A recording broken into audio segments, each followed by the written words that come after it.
उत्तराखंड की धरती को मेरा प्रणाम और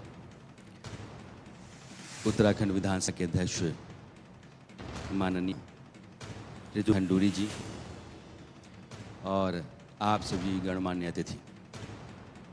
उत्तराखंड को हम देवभूमि कहते हैं। देवताओं ने धरती पर रहने के लिए अपना जो सर्वोत्तम स्थान चुना वो उत्तराखंड है और इस कुल के शिरोमणि देवाधिदेव महादेव केदार धाम में विराजते हैं। इसको तपोभूमि भी कहते हैं। ऋषि मुनियों ने अपने तप के लिए, साधना के लिए जो जगह चुनी वो उत्तराखंड है। उत्तराखंड है। ऋषि विश्वामित्र, अगस्त्य, व्यास, द्रोणाचार्य ऐसे ऋषियों की ये पावन भूमि है, मनीषा भूमि है। ऋषि व्यास ने जब महाभारत लिखने के लिए एक जगह का चुनाव करने का सोचा तो उत्तराखंड आ गए। यह धरती देश की, दुनिया की पावनतम नदियों की जननी गंगा, यमुना, मंदाकिनी, अलकनंदा, सरस्वती, कई तरह की शक्ति धाराएं चलती हैं उत्तराखंड में। योग की, तप की, त्याग की, साधना की, भारतीय मनीषा की, सनातन की। तरह से यह जो प्रांत है वो भारत का शक्ति पुंज है। इसलिए हमने सोचा कि समाज की शक्ति है महिलाएं, उनका इंडिया न्यूज़ का शो हम महिलाएं, समूचे न्यूज़ चैनलों के बीच में महिलाओं की एक मुश्त इकलौती आवाज़, उनका अपना सरकार हम महिलाएं, और उसके आयोजन के लिए हम उत्तराखंड क्यों न आएं। और हमारे प्रस्ताव को उत्तराखंड की सरकार, यहाँ के मुख्यमंत्री पुष्कर धामी जी ने भी समर्थन दिया, सहयोग दिया। मैम आपका भी समर्थन मिला, सहयोग मिला। और आज हम महिलाओं का उत्तराखंड कैप्चर है। उत्तराखंड की बहुत सारी महिलाएं, आम तौर पर यही जाना जाता है हिंदुस्तान में कि उत्तराखंड का मतलब सेना में लोग काम करते हैं, बस सेना वाले लोग हैं। लेकिन आप जब देखते हैं, जानते हैं, आपको लगता है हिंदी लिटरेचर है। सुमित्रा नंदन पंत, मनोहर श्याम जोशी, शिवानी, शैलेश मटियानी, मंगलेश जबराल, बेहिसाब हिमांशु, राजेश जोशी, बेहिसाब नाम है। फिल्मों में महिलाओं की उपस्थिति इतनी अधिक है कि मुझे लगता है किसी भी राज्य से इतनी बड़ी तादाद में महिलाएं बॉलीवुड में नहीं होंगी, या बहुत कम राज्यों से होंगी जितने उत्तराखंड से हैं। आज उनकी भी मौजूदगी रहेगी। तो मैं इंडिया न्यूज़ के दर्शकों, आप सभी अतिथियों और मैम आपका इंडिया न्यूज़ परिवार की तरफ से हार्दिक स्वागत, अभिनंदन करता हूं। और मैं फिर वंदना को बुलाना चाहता हूं।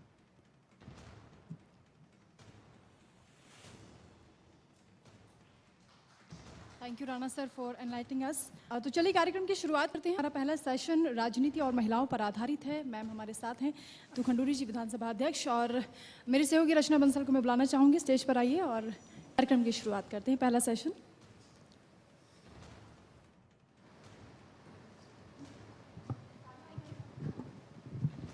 थैंक यू वंदना, बहुत स्वागत है मैम आपका आज इस मंच पर। और इस तरीके से आप यहाँ पर आई हैं, मैं सबसे पहले तो अप्रिशिएट करूँगी, क्योंकि अक्सर नेताओं की आदत होती है वेट कराने की, इंतज़ार कराने की, लेकिन आप ऑन द टाइम हैं और आपने टाइम पर आकर ये बता भी दिया कि आप फौजी परिवार से हैं। धामी सरकार ने इतिहास रचा है, सत्ता में दोबारा वापसी, उत्तराखंड का रिवाज तोड़ा है। एक और इतिहास रचा है, पहली महिला विधानसभा अध्यक्ष के तौर पर आपको चुना गया। आगे चुनौतियाँ और तैयारियाँ क्या हैं? चुनौतियाँ आप किस फील्ड में जानना चाहेंगी? मैं आगे क्या करना चाहती हूँ, महिलाओं को लेकर कुछ आप मेरे से सुनना चाहेंगे क्या? बिल्कुल, चूँकि हम महिलाएं का ही मंच है। देखिए, चुनौतियाँ तो अभी भी बहुत हैं। महिलाएं, ऐसा नहीं, मंच मिल रहे हैं, जगह मिल रही है, स्पेस हम कोहनी मार मार के स्पेस अपने लिए बना रहे हैं। और उस स्पेस को बनाने में इस वक्त भारत की लीडरशिप भी मजबूत महिलाओं के साथ खड़ी है। उसके बाद बहुत कुछ है, बहुत कुछ करना है। बेटियों का चाहे स्वास्थ्य हो, चाहे एजुकेशन हो, अपॉर्चुनिटीज़ हों, स्किल्स हों, ऐसी बहुत सारे फील्ड्स हैं जहाँ पर अभी लगातार काम होना है। लेकिन मैं खुश इस बात से हूँ कि इन चीज़ों पर काम होना शुरू हो गया है। एक अवेयरनेस लोगों में आई है कि महिला भी बराबर हो सकती है, बराबरी का अधिकार वो रखती है। ये अवेयरनेस कुछ पिछले 7-8 साल से 9 साल से मैं देख रही हूँ कि छोटे छोटे शहरों में और गाँव में देखने को मिलती है। तो चुनौतियाँ बहुत हैं, लेकिन जैसे मैंने कहा, health, education, skill, empowering them, एक गिविंग देम कॉन्फिडेंस, साथ ही साथ शायद ये संस्कार देने की भी आवश्यकता है हम बहनों को कि आपका अधिकार है, कोई आपको फेवर नहीं मिल रहा है। ये मानसिकता बदलनी होगी, समाज में ये मानसिकता बदलनी होगी कि जो आपको मिल रहा है वो आपका अधिकार है, कुछ ये आपको कोई स्पेशल चीज़ नहीं दी जा रही है। दूसरा जो शायद आप में, मुझ में, सभी में है, we need to understand we are human beings and nothing should be, we should not say that we will do everything 200%. Why? Women tend to multitask very well. हम multitasking बहुत अच्छा करते हैं और उस मल्टीटास्क में हर चीज़ को हम 200% करना चाहते हैं। शायद वो हमारा नेचर है। उस संस्कार को बदलने की ज़रूरत है। ये 50% भी हुआ, बी हैप्पी, खुश रहिए, क्योंकि हर चीज़ 100% करना एक मनुष्य के लिए नामुमकिन है। तो कुछ छोटी छोटी चीज़ें हम बहनों को अपने अंदर बदलनी होंगी और कुछ छोटी छोटी चीज़ें समाज को बदलनी होंगी। और मुझे विश्वास है कि जिस तरह से चीज़ें आज इस देश में आगे बढ़ रही हैं, ये चुनौतियां हम बहुत अच्छे से पार कर पाएंगे। बिल्कुल ठीक आपने कहा कि जो हम महिलाएं हैं वो बड़ी मल्टीटास्किंग होती हैं, घर भी संभालती हैं, बाहर काम भी कर लेती हैं और बड़ी चुनौतियों का सामना करती हैं। लेकिन बतौर विधानसभा अध्यक्ष, क्योंकि हम तो अक्सर बाहर से तस्वीरें देखती हैं, जो हल्ला होता है, विपक्ष हंगामा करता है, कैसे चुप कराती हैं उन्हें? देखिए, किसी भी जॉब प्रोफाइल को आप लीजिए, आप अपनी ही जॉब प्रोफाइल लीजिए, हर की अपनी अपनी चुनौतियाँ होती हैं। साथ ही साथ एज विधानसभा अध्यक्ष को भी अपनी चुनौतियाँ होती हैं। हाँ, it's a male dominated society, इसको कहने में मुझे आज भी कोई गुरेज नहीं है। और एक महिला को एक पद पर बैठे हुए और उससे आदेश लेना बहुत आसान काम नहीं है, किसी के लिए नहीं है। और केवल उत्तराखंड में नहीं कहूँगी, मेंटालिटी विश्व में ये है कि पुरुष अगर राष्ट्रपति है तो उससे अलग व्यवहार होगा, और अगर महिला राष्ट्रपति है उससे अलग व्यवहार होगा। और वो छोटे से लेकर ऊपर तक वो व्यवहार देखने को मिलता है, कम पढ़े लिखे से पढ़े लिखे तक वो व्यवहार देखने को मिलता है। लेकिन जब आपको एक पद मिल गया है तो आपको उसकी गरिमा रखनी है, और उसकी गरिमा रखने के लिए आपको अपने संस्कारों से, जैसी आप हैं, एक महिला एक अलग तरीके से हर चीज़ चलाती है, पुरुष की जैसे वो नहीं कर सकती है, वो नहीं, और करना भी नहीं चाहती है। If I want to run the Vidhan Sabha, it will be my way, not any other persons way.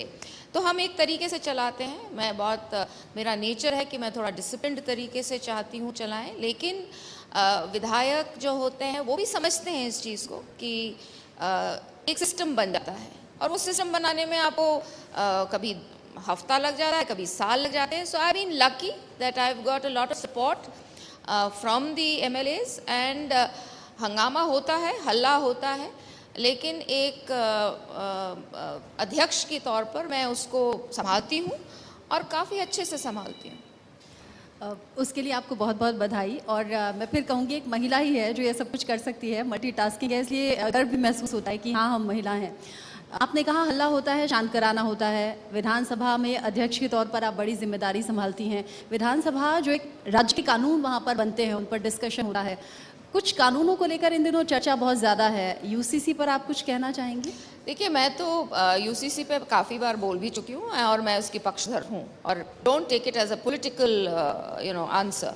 As a person, as a citizen of this country, मैं पूना में इस पर काफ़ी लंबा चौड़ी एक सेमिनार में भाग ले चुकी हूँ, एंड मैं यूनिफॉर्म सिविल कोड के पक्ष में हूँ।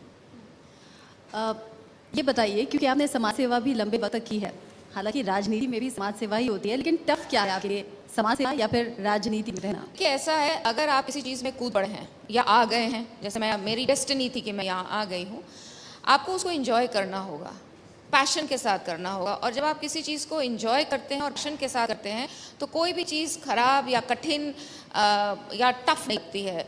आई have got into this with my eyes open, खुले आँख से मैं इसके अंदर आई हूँ और जान कर आई हूँ कि इसमें 24 घंटे मुझे जनता के लिए देने होंगे और हम इंजॉय करती हूँ मैं इस चीज़ को। सोशल सर्विस बहुत इंजॉय करती थी, अभी भी करती हूँ, और पॉलिटिक्स में भी I am pretty much enjoying my self. तो जब इंजॉय करते हैं कोई चीज़ तो टफ नहीं लगती है। अच्छा, जिस अंदाज में आप बात कर रही हैं, आपका कॉन्फिडेंस मुझे समझ में आ रहा है। आप एकदम स्ट्रेट फॉरवर्ड बात कर रही हैं। आपने यूसीसी को लेकर भी एक सेकंड नहीं लगाया, आपने एकदम अपना स्टैंड साफ रख दिया।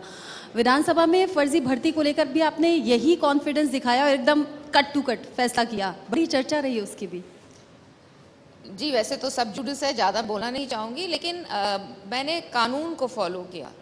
मेरा किसी से कोई पर्सनल एजेंडा, किसी के साथ कुछ है नहीं। जो कानून कहता था, कानून जिस चीज़ को कहता था, उस चीज़ को मैंने फॉलो किया। एंड जो देश का जो रूल है, जो देश की लॉ है या प्रदेश की लॉ है, उसके तहत ही हम सबको कार्य करना है। और अगर प्रदेश की लॉ ये कहती है कि आपको ट्रांसपेरेंसी लानी है, सबको अपॉर्चुनिटीज़ देनी है, तो मैंने वो किया और चल रहा है केस अभी। हालांकि हम महिलाएं के मंच पर हम कोशिश करते हैं, अगर कोई पॉलिटिशियन है तो हम उससे राजनीति की कम बातें करें, आपकी पर्सनल लाइफ की, आपका संघर्ष की, आपके अब तक के जो चैलेंज रहे, जो अब तक की आपकी लाइफ रही, पिता से क्या इंस्पिरेशन और मुझे तो झलक भी नजर आ रही है, वो अनुशासन, वो सख्ती, वो कॉन्फिडेंस। देखिए, पिता से बहुत कुछ सीखने को मिला। पिता ने सबसे पहले तो मुझे सेना जैसी एक जो एटमॉस्फेयर, सैनिक परिवार का जो एटमॉस्फेयर है वो मुझे मिला। मैं कल ही कहीं कह रही थी कि सैनिक बच्चे अलग दिखते हैं, अलग से समझ में आ जाता है कि ये सेना से कहीं ना कहीं ताल्लुकात रखते हैं। तो यस, देशभक्ति, डिसिप्लिन, टॉलरेशन, सबको साथ लेके चलना, हर परेशानी तो नहीं कहूँगी, हर चीज़ को बहुत समानता से लेना। आप मुझे, हमने देखिए, मैं बचपन में मिट्टी के घरों में रही हूँ, बादशाह कहते थे उनको। My father was colonel in the army, और हम मिट्टी के घरों में रहे हैं, बादशाह में रहे हैं, और बहुत मजे। कितने साल पहले की बात है? आई वाज अ चाइल्ड, तो I must have been in class 2 और 3, 3rd 4th में रहे होंगे। तो मिट्टी के घरों में भी रहे हैं, टेंट्स में भी रहे हैं, कैंटोनमेंट के अंदर, और उसके बाद 5 एकड़ के मकान में भी रहे हैं और खूब सुविधा के साथ रहे हैं। सो आर्मी के जो ट्रेनिंग होती है कि हर माहौल में, हर इन्वायरमेंट में कैसे आप एडजस्ट कर सकते हैं, वो वहाँ से मुझे सीखने को मिला। तो जब मैं राजनीति में आई तो यमकेश्वर के गांव में रात में मुझे रहने में या चूल्हे पर बैठ के रोटी खाने में कोई समस्या नहीं हुई, कोई समस्या नहीं हुई। इसी तरह से आज आपने मुझे यहाँ बुलाया है, मुझे यहाँ भी कोई समस्या नहीं हो रही है। So army gives you things which nothing can give you. Crores of rupees, मैं अपने बच्चों को कहती हूँ, my husband is a bureaucrat, तो मैं अपने बच्चों को कहती हूँ कि करोड़ रुपए भी खर्च करके बेटा हम तुमको वो नहीं दे सकते हैं जो हमें सिर्फ एक आर्मी के बच्चे होने के कारण वो वहाँ से हमें चीज़ें मिली।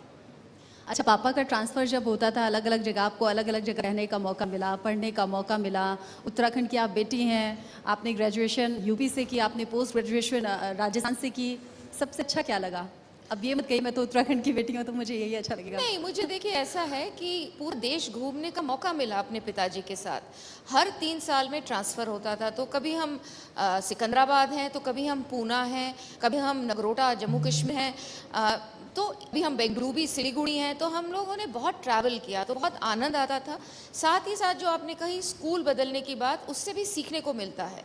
हर 3 साल में जब आप कंफर्टेबल होने लगते हैं कि मेरे ये दोस्त हैं, ये यहाँ का खान पान ऐसा है, यहाँ इस तरह के संस्कार हैं, इस तरह का व्यवहार होता है, अचानक आपको कहा जाता है आप चलिए साउथ से सीधे आप जम्मू जा रहे हैं, और वहाँ की अब आपको वहाँ के लोगों को अपनाना है, वहाँ के बच्चों के साथ एडजस्ट करना है। So it's been an excellent journey. और पूरे हिंदुस्तान में घूमकर आई थिंक जो पर्सनालिटी बनी है वो उसी के कारण है। सब जगह से कुछ ना कुछ लेकर आदमी आता है। एज किड्स आप और भी इम्प्रेशनेबल होते हैं, आपको बहुत सारी चीज़ें आप ले लेते हैं, अब्जॉर्ब कर लेते हैं। वो हो सकता है उस वक्त आप उसको ना यूटिलाइज कर पाएँ, आज अपने जीवन के पड़ाव, अलग अलग पड़ाव में आप उसको यूज़ करते हैं। सो ट्रैवलिंग और घूमना फिरना वॉज मतलब it has been a learning experience for me. और ये जो सीखने का सिलसिला रहा, क्योंकि एक राजनेता, ऐसा मुझे पर्सनली लगता है कि वो उसके रूट्स ज़मीन से जुड़े हुए होने बहुत ज़्यादा ज़रूरी है। अगर वो ज़मीन से जुड़ा है, अगर वो लोगों के बीच कनेक्ट बनाना जानता है, तो वो शानदार तरीके से आगे बढ़ता है, और वो मुझे नज़र आ रहा है आप में। रूट्स के साथ जुड़ना बहुत आवश्यक है।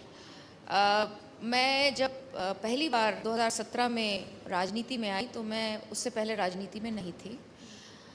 सोशल सर्विस करती थी, एमिटी यूनिवर्सिटी में पढ़ा रही थी, और क्योंकि परिवार में इस तरह की चीज़ें होती आई हैं, 1932 में हमारा चंद्र बल्लभ ट्रस्ट ने विदेश भेजा था मुकुंदी लाल बैरिस्टर जी को बैरिस्ट्री पढ़ने, तो एक ये चल रहा था। और उसके बाद सोशल सर्विसेज में लगातार इसको हम लोग करते आ रहे थे। तो इसलिए धीरे धीरे सोशल सर्विस करने के बाद जब मैं सडनली इसमें पॉलिटिक्स में 2017 में पहुंची, तो कुछ बहुत अजीब सा नहीं महसूस हुआ, कुछ ऐसा नहीं लगा कि हम कुछ नया करने चल रहे हैं। और सोशल सर्विस की तरह ही शुरुआत करी, उसी को चलते रहे और उसी को करते रहे, और धीरे धीरे फिर इसी में रम गए, इंजॉय कर रही। बट कोटद्वार से जीतना उतना इजी नहीं था, संघर्ष बहुत से थे, चैलेंजेस भी बहुत से थे, और विरोधी तो ये मान कर बैठे थे कि नहीं, ये तो जीतना पॉसिबल नहीं हो पाएगा। कैसे हुआ? 2017 से 2022 मेरे लिए लर्निंग एक्सपीरियंस था यमकेश्वर का। It was a solid learning experience. जैसे मैंने कहा, जब मैं 2017 में आई तो शायद मुझे नापखेत नहीं पता था क्या होता है, मुझे कैशरीन ज़मीन क्या होती है नहीं पता था, and it's a wrong term. I am saying it specifically because I remember I was sitting in front of the chief secretary and I said ये कैशरीन ज़मीन है। He says मैम आप क्या बोल रही हैं? तो आई सेड कैशरीन बिकॉज दैट वो नॉर्मल भाषा है। अगर आप ज़मीन पे जाएंगे, अगर गांव में जाएंगे, the right term is Kaiser e Hind. सरकारी ज़मीन जो होती है उसको कैसरे हिंद ज़मीन कहते हैं। I didn't know. सो ज़मीन से जो जुड़ी मैं यमकेश्वर में, गांव गांव घूमना, गांव गांव रहना, रात में लोगों के बीच में रुकना, उनकी भावनाओं को समझना, उनके संस्कारों को समझना, उनकी सोच को समझना। आज मैं एक कॉन्फिडेंट पर्सन इसलिए हूँ, और क्योंकि मैं उस वक्त ज़मीन से जुड़ी, और कोटद्वार में मेरी जो जीत थी, ईश्वर इच्छा थी, वहाँ की जनता थी, वहाँ की बहनें थी, और जो कनेक्ट मेरा उन महिलाओं से बना, क्योंकि ज़मीनी बात बोली, ईमानदारी से बोली, झूठे वायदे नहीं किए। सो आई थिंक कहीं ना कहीं वो जो ज़मीन से जुड़ने का जो मेरा एक्सपीरियंस, या जो मुझे बहुत ज़बरदस्त एक एक्सपीरियंस मिला यमकेश्वर में, वो मेरे को कोटद्वार में उसका बहुत फ़ायदा हुआ। अच्छा, आप फौजी परिवार से आती हैं, और मैं तो कहूँगी चूँकि उत्तराखंड हमारे सामने ही बना है, स्थापना में जिन बड़े राजनेताओं का जिक्र सदियों तक किया जाएगा, उनमें आपके पिता भुवन चंद खडूरी जी का भी नाम आता है। पति आपके IAS ऑफिसर हैं। आप राजनीति और परिवार के बीच में बैलेंस कैसे बना पाती हैं, और चूँकि पति भी बिजी रहते होंगे, घर में टाइम कैसे दे पाते हैं? सी, अगर मैं यहाँ हूँ, it is because the family is supportive, and particularly if your husband is supportive. मुझे याद है DM कैमूर थे, भभुआ एक जगह है बिहार में, he is a Bihar cadre officer. तो मुझे मौका मिला स्कूल में पढ़ाने का, तो मैं प्रिंसिपल साहब से मिलने गई। ये इनकरेज मी कि जाओ। ऐसे नहीं, मुझे नहीं जाए, ऐसे नहीं जाओ। तो वहाँ पे जो सैलरी बोली गई, वो कहा गया 600 रुपये महीना मिलेगी। DM की वाइफ, दिमाग वैसे ही ख़राब। ऐसे 600 रुपये महीना? I came back home.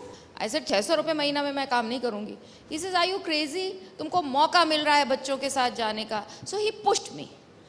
पढ़ाने लगे, बहुत मज़ा आने लगा, मतलब एक फ्रीडम मिलने लगी। वो 600 रुपये लगे, अरे ये तो 6 लाख बराबर है, I can do what I want to do with it.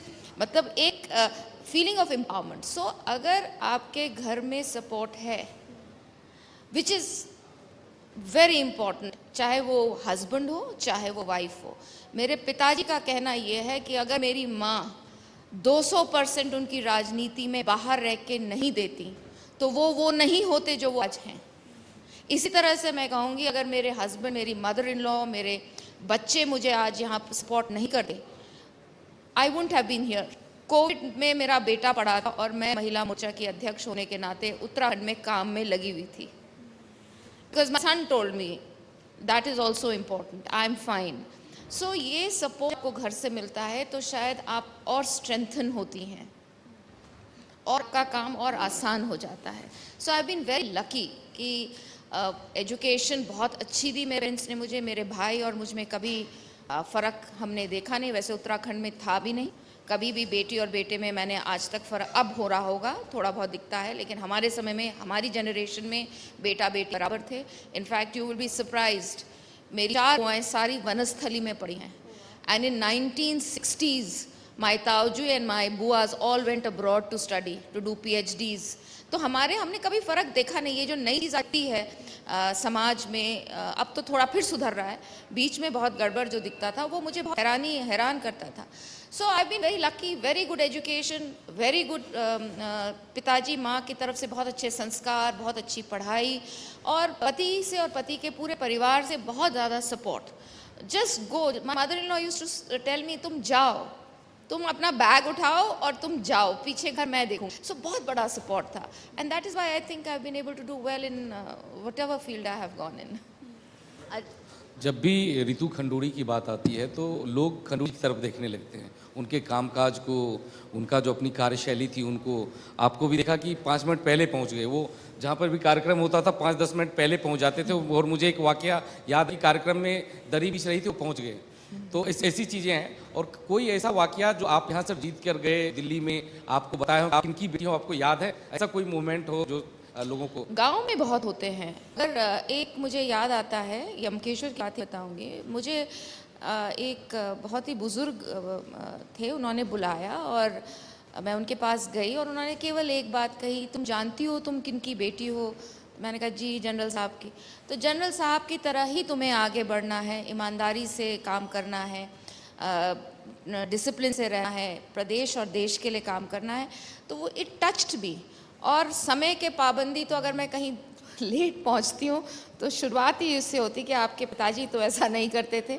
तो एक ये है. और जहाँ भी गई हूँ, पहला चाहे वो कार्यकर्ता लोग हों, चाहे वो आम जनमानस, सब लोग शुरुआत ही जनरल साहब से होती है. यहाँ भी आपने देखा शुरुआत ही जनरल साहब के नाम से होती है. And I am very proud of that fact. कहीं भी जाती हूँ उत्तराखंड में, कहीं ना कहीं उन्होंने किस छाप जगह पर तो छोड़ी ही है, लेकिन कहीं ना कहीं उन्होंने हर व्यक्ति के ऊपर कुछ ना कुछ छोटी या बड़ी छाप छोड़ रखी. और उससे मुझे बहुत प्रेरणा मिलती है, उनकी लाइफ से, उनके काम करने की शैली से बहुत प्रेरणा मिलती है. और फिर लोग भी उस चीज़ को बार बार बोलते हैं. तो कहीं ना कहीं उस लाइफ स्टाइल को अपनाने का, उस कार्यशैली को अपनाने की एक इच्छा भी होती है. पिछली बार दीपावली में मैं आपके यहाँ गया था, आप खुद रंगोली बना रही थी, जितने आपके कर्मचारी थे सबको मिठाई दे रही थी. ये ज़मीन से, मतलब आपके फादर मुख्यमंत्री रहे, पति भारत सरकार में बड़े ओहदे पर हैं, ये ज़मीन से किस तरह से आप लोग जुड़े हुए थे? क्योंकि आपने बताया कि मैं नहीं, बल्कि मेरी बेटी भी मैंने सिखाई है इन चीज़ों को. तो किस तरह से ज़मीन से जुड़ाव आपका रहा है? देखिए, मेरी माँ का बहुत बड़ा हाथ है इसमें. मेरी माँ ने मुझे हमेशा ये बात बोली है कि हवा में उड़ो नहीं, ज़मीन से जुड़े रहो. मेरे पिताजी मेरठ में ब्रिगेड कमांडर थे, और ब्रिगेड कमांडर का मतलब है मेरठ का राजा. घर, गार्ड्स, गाड़ी, मतलब व्हाट नॉट. आर्मी का एक रुतबा, आगे मोटरसाइकिल, पीछे मोटरसाइकिल. और उसके बाद मेरे पिताजी का ट्रांसफ़र हो गया, लेकिन हमें मेरठ रुकना था क्योंकि मेरा भाई की शायद 12th थी और मेरा कुछ कॉलेज का कुछ था. तो जब हम घर शिफ्ट कर रहे थे तो मेरी माँ ने मुझे 2 चीज़ें बोली जो कि मैं आज तक याद रखती हूँ, कि ये जो इतनी सुविधाएं थी वो इस कुर्सी की थी. अब हम जा रहे हैं एक छोटे से मकान में, सेपरेटेड फैमिलीज़ में जा रहे हैं, जहाँ 2 कमरे का मकान होगा, कोई भी सुविधा नहीं होगी, आपको अपनी खुद काम सब खुद करने होंगे और अपनी सुविधाएं खुद जुटानी होगी. तो बहुत बचपन में समझ में आ गया कि रिलेशनशिप्स आर मोर इम्पॉर्टेंट. कुर्सी आनी जानी है, कुर्सी की वजह से मैं नहीं होनी चाहिए. रितु खंडूरी कुर्सी की वजह से नहीं होनी चाहिए, रितु खंडूरी का अपना जीवन भी है, तो वो होना चाहिए. तो ये चीज़ें मैंने अपनी माँ से सीखी हैं. आज भी हमारे घर में बड़े से बड़ा नेता अगर घर में बैठा हुआ है, मेरी माँ को आप ट्रे लेकर बाहर ड्राइवर्स सिपाहियों को चाय पिलाते हुए देखेंगे, अंदर की सेवा के लिए वो कहती है मैंने रखे हुए हैं, वो कर रहे हैं, मेरा काम भार है। तो हमने ये देखा है, this is all my mother's, मेरी माँ ने ये संस्कार मुझे दिया है। रितु जी, एक सवाल है। आपकी बातें मैं सुन रहा था तो आपने कहा कि बचपन से ही आपने जो है अपने परिवार में ये देखा कि आप बुआ बाहर पढ़ने गई, परिवार में महिलाओं के साथ बच्चियों के साथ कोई भेदभाव नहीं किया गया। लेकिन आपने अभी आपकी लाइनें भी मैंने सुनी, आपने कहा कि अगर राष्ट्रपति भी महिला हैं तो उनके साथ दोयम का व्यवहार हो रहा है, आप यहाँ पे विधानसभा अध्यक्ष हैं तो आपके साथ दोयम। तो क्या ये पॉलिटिक्स में आपके साथ ऐसा हो रहा है या ये बात आपने क्यों कही? इसलिए कही क्योंकि this it's a male dominated world, she must be facing it, she must be facing it. It's not only me and not only politics, it is in the army, it is in the medicine, it is in engineering, it is in media, it is all over. It is difficult for male psyche to accept orders from a lady. That is the psyche in the world. I'm not saying only, मैं तो कहती हूँ हम American महिलाओं से बहुत ज़्यादा खुश हैं और अच्छी सिचुएशन में हैं, बिकॉज हमारी आवाज़ सुनी जाती है। लेकिन जो साइकी है, एक अगर MTS भी है, मल्टीटास्किंग जो सर्विस देते हैं, उनको भी थोड़ा सा महिला से ऑर्डर लेने में शुरू में दिक्कत होती है, चाहे वो IAS ऑफिसर क्यों ना, सेक्रेटरी क्यों ना हो, क्योंकि suddenly they realise okay she is a woman, because that is how we have been brought up. घर में ये संस्कार से आप बच्चों को बड़ा करते हैं। इसलिए मैं बार बार इस चीज़ों को कहती हूँ, बेटियों को संस्कार देना तो अब कम कर दीजिए, बेटों को दीजिए भाई। It is time we started giving values to children. विधानसभा में आपका आदेश तो सभी मानते हैं। मानेंगे, मानना पड़ेगा, it is a rule and people are no more accepting now. देखिए acceptance नहीं है, आप चाहे ये politically आप इसको घुमा रहे होंगे, I am not going to give you a political answer because it is not a political issue. मतलब अब पुरुष आपके नीचे हैं, मतलब मैं इतना कहूँगा। महिला भी है, महिला विधायक भी है। अच्छा, महिला विधायक भी है, केवल पुरुष विधायक नहीं, महिला विधायक भी है। अच्छा, चूंकि आपने अपने माता पिता का जिक्र किया, उनसे प्रेरणा आपको मिली है और आप आज इस मंच पर इसलिए हैं कि आधी आबादी को आप प्रेरणा देने का काम कर रही हैं। आपने जीवन के जब अलग अलग पड़ाव की बात की, आपने टीचिंग की, आपने समाज सेवा की, आप राजनीति में हैं, आपने जर्नलिज्म में डिप्लोमा भी किया। या तो आप सवाल पूछने की तैयारी कर रही थी एज अ मीडिया पर्सन, लेकिन आज आप सवालों का जवाब दे रही हैं। ये माइंड कैसे चेंज हुआ आपका? मेरा माइंड चेंज नहीं हुआ, दिस इज ऑल डेस्टिनी। 2014 में अपने पिताजी के इलेक्शन में पहली बार पहुंची। मैंने शायद 90-91 से वो इलेक्शन लड़ रहे हैं, मैं कभी नहीं आई थी, I was never in the picture.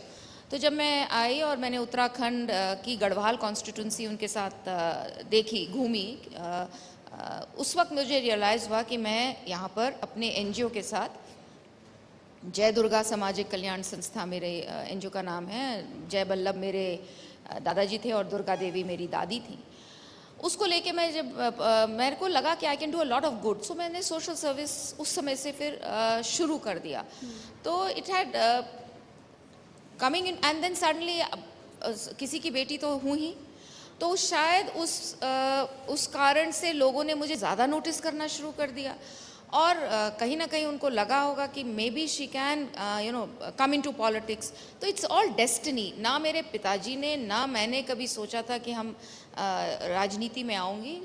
ईश्वर इच्छा होती है, डेस्टिनी होती है। कुछ शायद मेरे सोशल सर्विस जो मैं काम कर रही थी वो लोगों को पसंद आया होगा। So that is how I came into politics. आपका काम पसंद आ रहा है, आपको अप्रिशिएट भी किया जा रहा है, आप ऐसे ही जीवन में आगे बढ़ती रहें। एक आखिरी सवाल, क्योंकि मैं एक महिला हूँ और आपका स्टाइल मुझे अट्रैक्ट कर रहा है और मैं पूछना चाहती हूँ, माथे पर बड़ी सी बिंदी है, गले में रुद्राक्ष की माला है और हाथ में आपने ये मंगलसूत्र लपेटा हुआ है, इसके पीछे कोई वजह है क्या? नहीं, it's just fashion. as a politician I think allowed to be fashionable. बिल्कुल। Am I not? लेकिन इस मंच से समाप्त करने से पहले मेरे दिमाग में एक बात आ रही थी, मैं कहना चाहूँ, we also need to appreciate the housewife. You should have something. It is the toughest job. मेरा काम बहुत आसान है, विधानसभा अध्यक्ष नेता बनना बहुत आसान है, लेकिन वो महिला जो 24 घंटे घर की चक्की चूल्हे में पिसी रहती और फिर सुनती है रात में नंबर नहीं आए, क्या कर रही थी? पानी, आज सब्जी बहुत अच्छी नहीं बनी, दिन भर क्या कर रही थी? सो ही तो रही होगी। So we need to tell people she is working for no money and she is working very hard. वो आपके बच्चों को पाल रही है, आपको पाल रही है, पूरा घर देख रही है, उससे ज़्यादा कठिन काम किसी का नहीं है। तो ज़बरदस्त अपलॉज मिलनी चाहिए उस महिला को जो पूरा घर संभालती है, इस समाज के बच्चों को किस तरह के अच्छे संस्कार देती है, अपने घर में अपनी पति को देखती है, पति के पेरेंट्स को देखती है, सो हैट अपने माँ बाप को भी देखती है। This is how the woman of today is. So we need to applaud her and we should do something. You should have some program for such women who are working in the house, maybe happy, maybe not happy working in the house, but we should do something for them. So I want to applaud them. कम रितु जी, शब्दों जब में आप आपने बहुत अच्छी विधानसभा- बात कह दी है। जब आप विधानसभा अध्यक्ष बने तो आपको विरासत में कई चीज़ें मिली। एक ऐसी चीज़ें भी मिली जिसमें कहा गया कि विधानसभा में भर्ती घोटाला हुआ। आपने एक एक्शन लिया, तकरीबन 230 के आस कर्मचारियों को बाहर किया।